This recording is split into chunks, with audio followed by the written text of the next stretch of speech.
So before we hop into a level-by-level tutorial for the run itself, I wanted to go over some of the fundamentals with some of the most important tech that you'll need to know throughout this run, and also going over a couple of very important differences between this game and LEGO Star Wars: The Complete Saga that just make this fundamentally a very different run compared to that game. Starting off with some of the free play tech, we're going to go over triple jumping. If you're familiar with this in LEGO Star Wars: The Complete Saga, the explanation here is exactly the same, although there is a key difference that we'll talk about here in a second. The way that a triple jump works is any character that has a slam animation, so any sort of Jedi or Sith, you'll notice that when you press attack to go in for their slam, that they gain a little bit of height. But during that, they're also within an animation. So they gain a little bit of height, but then they come slamming down. By utilizing switching between characters, we can abuse the ability to gain this height, but then cancel it midway through, which allows us to keep some of that momentum and lets us do what we call a triple jump, even though it really just looks like a triple jump, it isn't actually jumping 3 times. I put my inputs on screen just so it's easier to see what's happening here, but all we're going to do is double jump, and then when we go to slam, we're going to swap to one of the characters on the left or right. You actually do this strategically depending on which section of the run that you're in, but in this case, when just practicing, it doesn't really matter which way that you do it. You're just trying to get the rhythm down of what a triple jump looks like. So jump, jump, and then attack and swap immediately after. Depending on the timing between the slam and the swap can affect the height of the triple jump. That's a lot less important in this game compared to the Complete Saga, but it is just important to note that that is a factor. Throughout the course of a free play run, you'll mainly be triple jumping with Ghost Yoda to the character on your right. Really, other than that, the only thing that happens occasionally is using the Emperor, because in this game, the Emperor has a busted triple jump that goes insanely high. And so there's a couple of sections in the run where that is utilized to do either a big skip or just a nice convenient trick, because we're basically guaranteed to get an insanely high triple jump every time. Now, there is another very important aspect of triple jumping in this game compared to LEGO Star Wars: The Complete Saga. In LEGO Star Wars: The Complete Saga, you basically have a small window of time after your second jump where you have to do your slam. Otherwise, if you're too late with it, you just aren't able to do the input at all. But in this game, that can be done basically whenever. You can start your slam incredibly late, and that also applies to triple jumping. So on a gap like this in Jundland, if we were going based off of how the Complete Saga's engine works, we would have to double jump and then triple jump right about there. And as you can see, we didn't make that jump. But taking into account that we can really delay our triple jump if we just wait, then we can make it. It's a little bit hard to get used to, especially if you've already done free play in the Complete Saga, but once you get used to it, it actually is very helpful for certain sections of the run. And then the final thing to note about triple jumping, but this also applies to the game as a whole, in the Complete Saga, if you are in the middle of a double jump and then you press the attack button, it will automatically go into a double jump slam. In this game, that's not the case. If you don't have your lightsaber out and you go for a double jump slam, you will simply pull your lightsaber out. So you might have been used to before being able to double jump and then immediately go into a triple jump. But in this game, you actually have to pull out your lightsaber and then do the triple jump. It's very important to note that, because if you're ever going for a jump and you notice that you don't have your lightsaber out, you just need to take a second to press the attack button an extra time, and then you'll be fine. Most of the time, this won't be a problem, because if you're swapping from Droideka to Ghost Yoda, your lightsaber will automatically come out. This really is just for specific situations, and then also, obviously, if you notice it throughout the run, You just need to take it into account. The next piece of tech that we're going to go over is animation canceling. This works basically exactly the same as the Complete Saga, so if you have any free play experience there, then this is going to be second nature to you. This isn't used a ton in this run, but it is helpful to know for the few sections that it does happen. And there's some sections where it's basically only about your animation canceling, specifically the end of DSE here, and also the end of Bespin, because we don't have a way to deload the Falcon in either of these levels, so we have to defeat all of the enemies in the room before we can continue. Basically, the way that animation canceling works is you can swap back and forth between your characters very, very quickly, and so specifically with Droideka, if you were to like sit here and shoot, you would only be able to shoot, you know, a couple shots per second.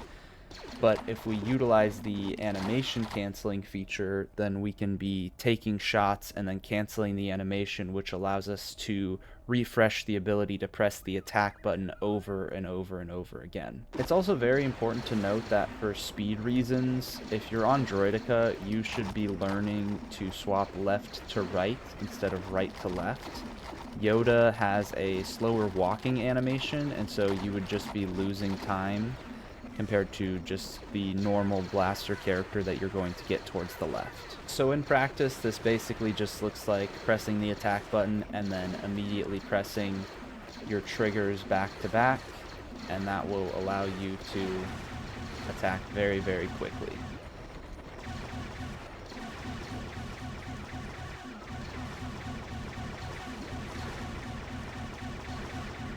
And the nice thing about it is, while you can find a rhythm, it's not like it's not an exact thing. You know, if you accidentally mess up and you're in the middle of your animation canceling and then you don't press one of the buttons on accident, like, it's very easy to just get yourself reset and back to a good point, and then just keep going with the rhythm.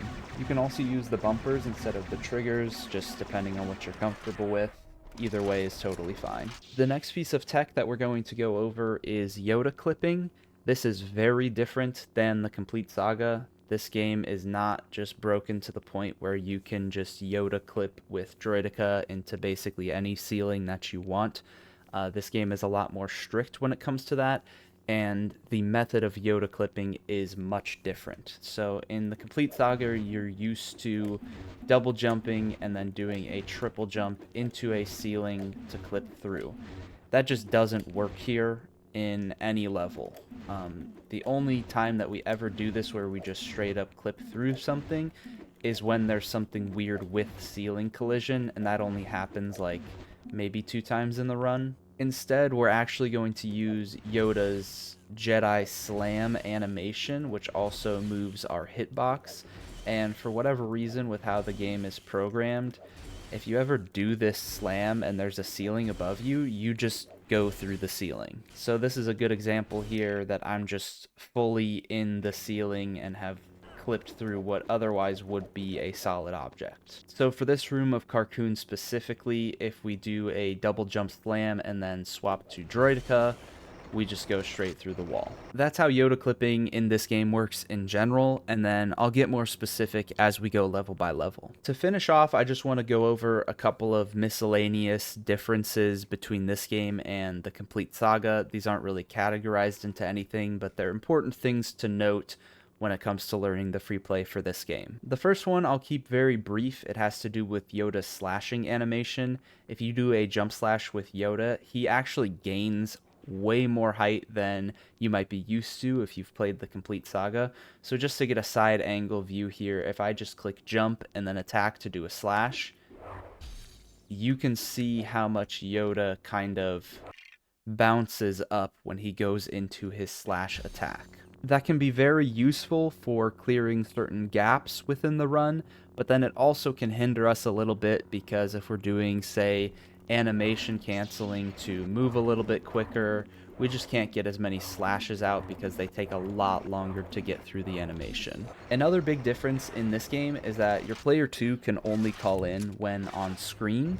So if you ever get too far away from your player 2, you might be used to just being able to drop them in here, but if I try to drop in my player 2, it's just not going to let me, and then it's actually going to drop them in back where they are. It's not inherently a bad thing, but it does sometimes limit us on what we're able to do.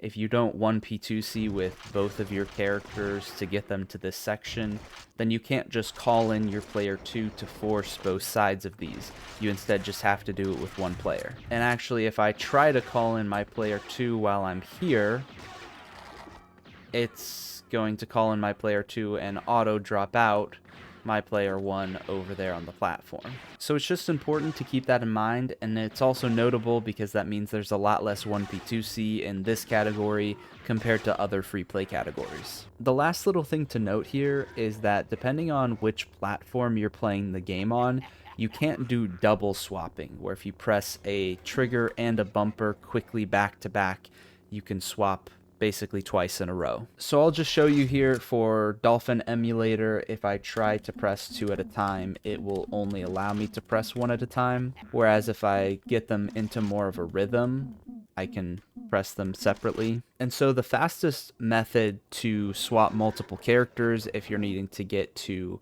Boba Fett, Ewok, or one of your droids, is to just spam whichever one you use, whether that's a bumper or a trigger, to just press that as many times as you need to get to your desired character. Because funnily enough, even though you can't double swap, if you just press the same button and do it really quickly, you can still swap incredibly fast. One little thing that I'll tack on to the end here, because all of these characters in the bottom couple of rows are imported from LEGO Star Wars the video game, you actually can't take any of these characters into the cantina of this game.